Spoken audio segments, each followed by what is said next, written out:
Hey, how's it going? So I just posted on here. I wasn't able to get the audio to work, but I was able to get this to work. There's about 12 or 13 minutes left. I wanna go to my school. I wanna go to my school. Outside, Sarge's men load the hand percussion players into the laundry van. All the way out. All the way out. That's right, Wally. It's kind of funny. That's why she'd beware. Sarge's team climbs in after them, exiting a moment later in the van's robes. Sarge carries a cowbell, Harry has sleigh bells, and the other two have tambourines. They jaywalk across the busy streets of the club. Sarge leads the charge inside, where a pair of bouncers in white t-shirts stops them just inside the door. Wait. I see some tickets, guys. We do not need tickets. We are brothers of faith. What's up? We all need tickets to walk with love in the world. We have a message and peace inside. All right. We are not brothers of the faith. We are Sarge. Sorry, man. You gotta have tickets. Sell some tickets. Let's go. That's a ticket. No, that isn't good. That is not a ticket. Where's the ID? All right. While they search for their IDs, outside a tow truck pulls out of the Roxy's parking lot with a van made of weed. The van's bottom gets scraped on the curb and fuel leaks from the undercarriage. Just then, the suits from the upholstery factory roll up. We have got to get in here right now. This is very important. The van! The van! No wonder he didn't run just Sarge and his crew dash outside, converging on the tow truck and its valuable cargo at the same time as the upholstery factory men. Wait a second, this goes back. Wait What do you mean take a walk? Who are you? Hey, Hey, wait a minute. Who owns this van? hey, who want to go anyway? Sergeant Stadenko. Sergeant Stadenko. What's that? What do you mean? What? Let's see some right here. What? You show me ID. The suits slip away. Hold it right there. Come back there. Hold on. Tell me to do nothing. What is it? You didn't do a damn thing. Get your club. Quick up. The suits get frisked against the van. Hey, you know who he is? Tell us who you are, boss. Betty, will you shut up? I'm gonna come like a face. All right, we gotta close the van anyway. You guys are gonna notify headquarters. Meanwhile, Moving right along, we don't know who they are, but here's Alice Boyd. Pedro's band steps out onto the stage. Three wear silky pantsuits and carry horns. James totes a bass guitar and wears a form-fitting tiger print shirt. The redhead helps Anthony across the stage. While still wearing his signature red bandana across his forehead, he now wears a sparkly blue thong over a red unitard and a cape. The front of his unitard is emblazoned with a white logo that reads, Rover 714. With lips wide displaying her teeth, the redhead continues to prattle onto Anthony as she takes him around the stage, then leaves him behind the drums.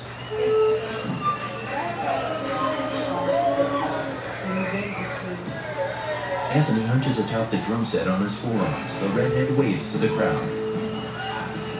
Hey, Katie. After introducing herself to the patiently waiting audience, a man helps Jade off the stage. Then Pedro makes an entrance in a hot pink leotard and tutu.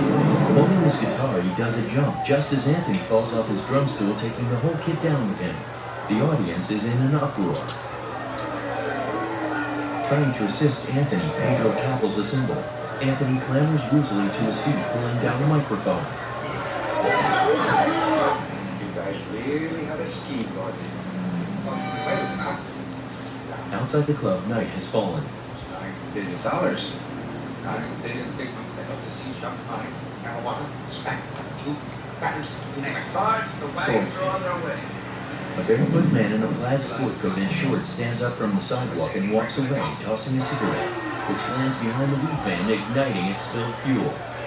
On stage, Anthony's reassembled drums topple once more. Pedro smiles nervously at the crowd. Meanwhile, flames lit the rear of the van. Harry, are you sure you're talking headquarters? They're on their way. One of his men returns carrying pizza boxes and eating a slice. Hot fudge sundae. Some whipped cream on top. Nuts. I want you to get our anchovy. Ah, good, thanks. With the cops distracted over food, the suits sneak away, bound to each other's wrists by handcuffs. Yes, you are very, very stoned. Look at this. Sick. You've got food all over your uniform. You've got no self-control whatsoever. A cloud of smoke from the van rises around the club and pours inside through a vent. The audience begins to simmer down, taking their seats. Smoke wafts across the stage over Pedro, Anthony, and the band. Waitresses bring burgers out to the crowd. The now high and hungry clubgoers ravenously dive in while more marijuana smoke filters into the Roxy.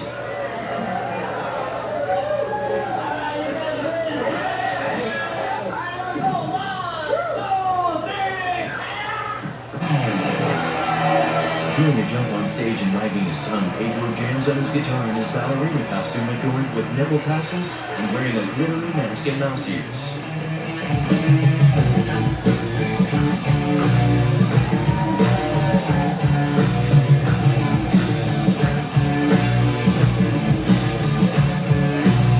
Pedro walks like a robot across the stage. The crowd's calmed and getting into the music.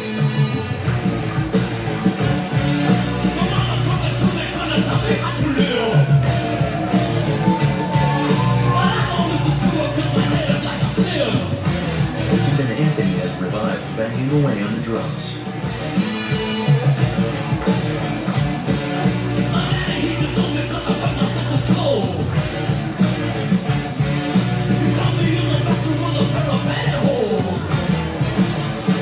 Along an inside wall of the club, Debbie shimmies to the music while Jade takes pictures for the camera.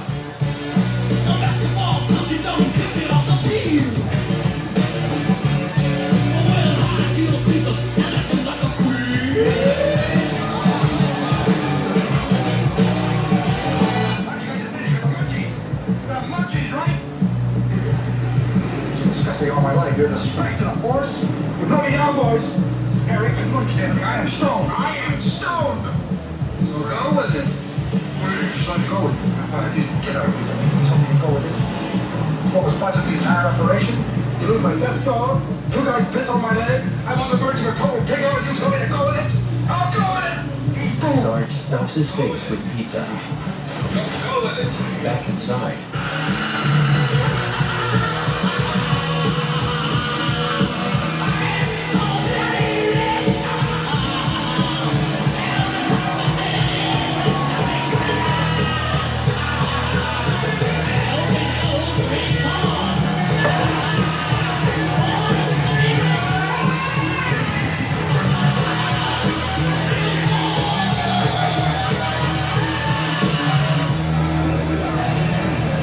James lifts his bass as he plays.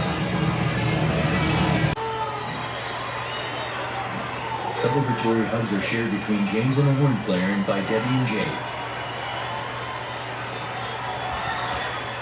The crowd's on its feet, going wild. Guitar above his head, Pedro jumps up and down, then does a scissor kick.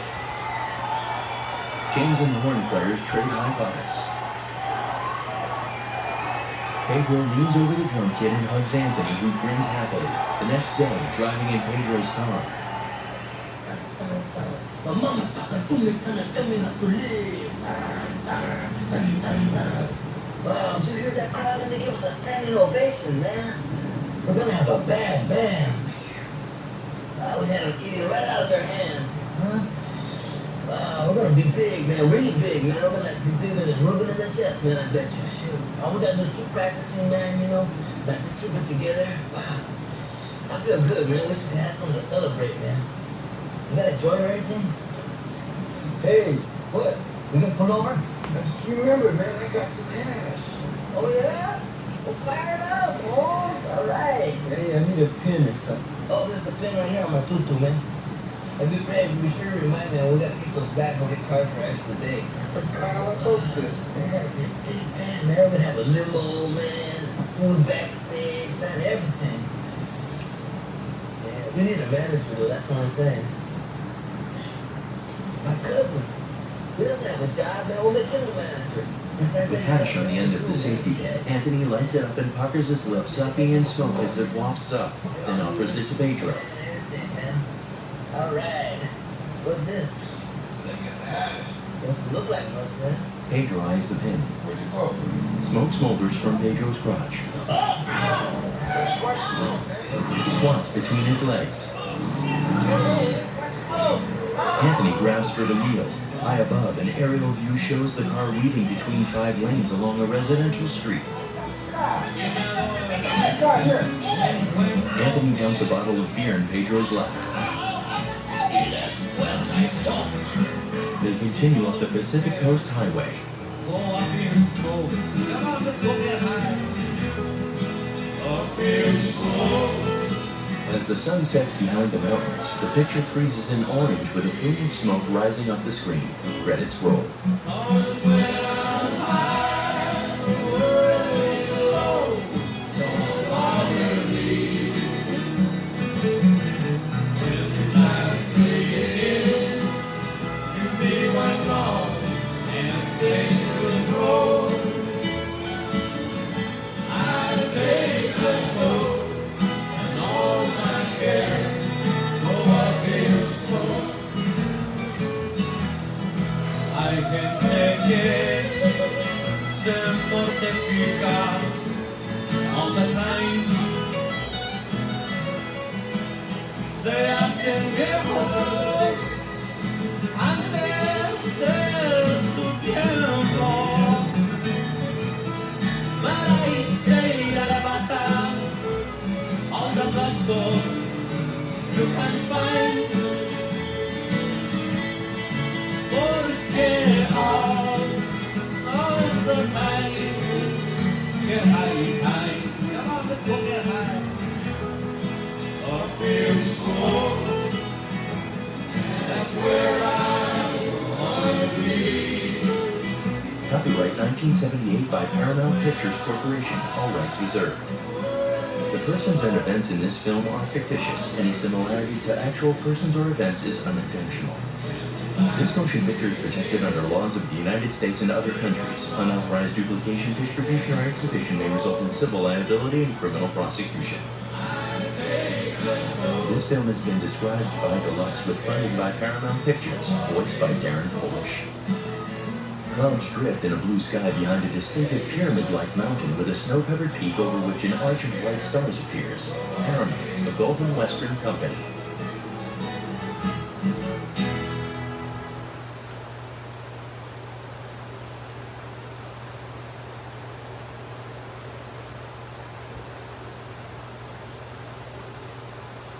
All right. Well, I'm going to end there. I hope you're doing well, and I'll talk to you later. Bye-bye.